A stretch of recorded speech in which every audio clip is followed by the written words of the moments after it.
தீபமெரிகின்றது, ஜோதி தெரிகின்றது, தீபமெரிகின்றது, ஜோதி தெரிகின்றது,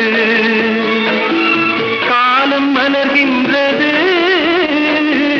கனவு பலிக்கின்றது, எண்ணத்தில் என்னென்ன தோற்றம், என் நெஞ்சத்தில் நீ தந்த மாற்றம். உனக்காகவே நான் வாழ்கிறேன்.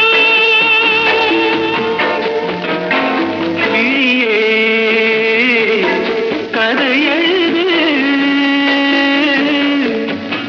கண்ணீரில் எழுதாதே. மஞ்சள் வானம் தென்